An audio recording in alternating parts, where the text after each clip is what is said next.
We're about to demonstrate Ideal Web Reader, which is a very advanced gesture-based browser that is designed for individuals who are blind, individuals with low vision, and people who have other types of print disabilities. In fact, you just might want to use it as your standard browser just for the heck of it. The icon you'll notice in the bottom right is the picture of the Android logo with a white background.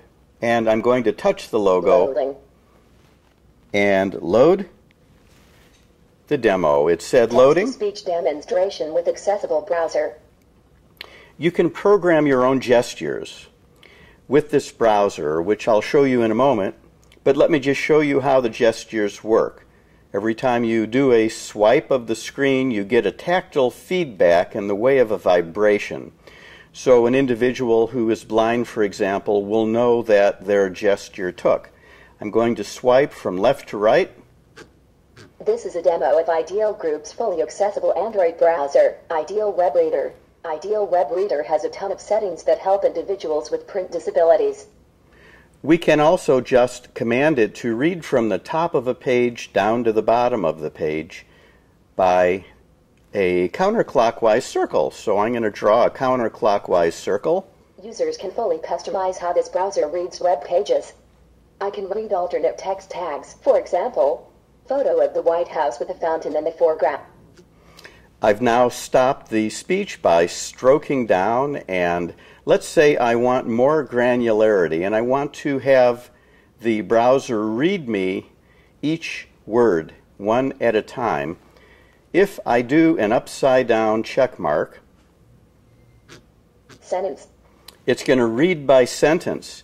If I do it again, word, it's going to read by word. So let's try reading again.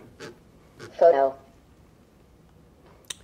If I wanted to continue reading one word at a time, I do the counterclockwise circle. Of the White House with a fountain in. And I can swipe down. And let's move up to sentence level. Sentence. Let's read again. My text-to-speech settings are customizable.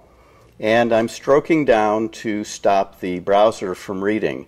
You'll notice the highlighted area black on yellow. We call that a lens.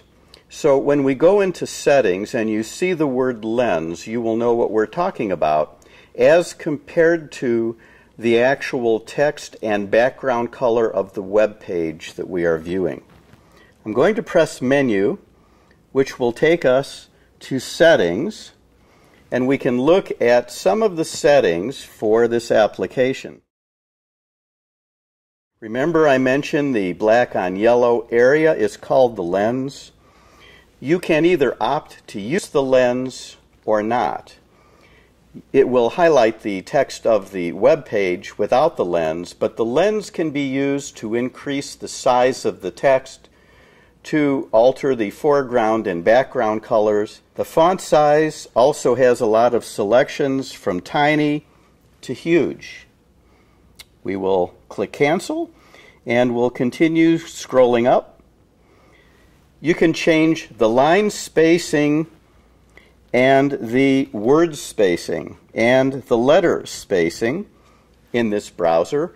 Doing so can accommodate the needs of some individuals with certain types of print disabilities. As we scroll down more, you can command the application to ignore the alt text for the images. You may not want that read.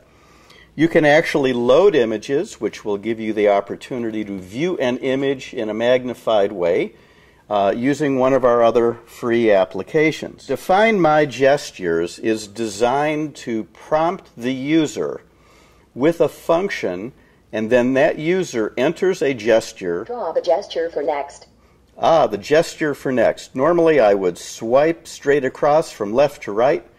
It would ask me to do it again. I'd swipe it, and we would then have programmed the gesture for next. We have TTS settings also. The TTS settings basically let you pick the TTS engine, then the voice within the engine, and the language. You can also set the speech rate. With eSpeak, there are 37 languages available. You can also use the free Google SVox Pico voices, of which there are 6 available, in American English, British English, French, German, Italian, and Spanish. For more information, please visit mywirelessreview.com.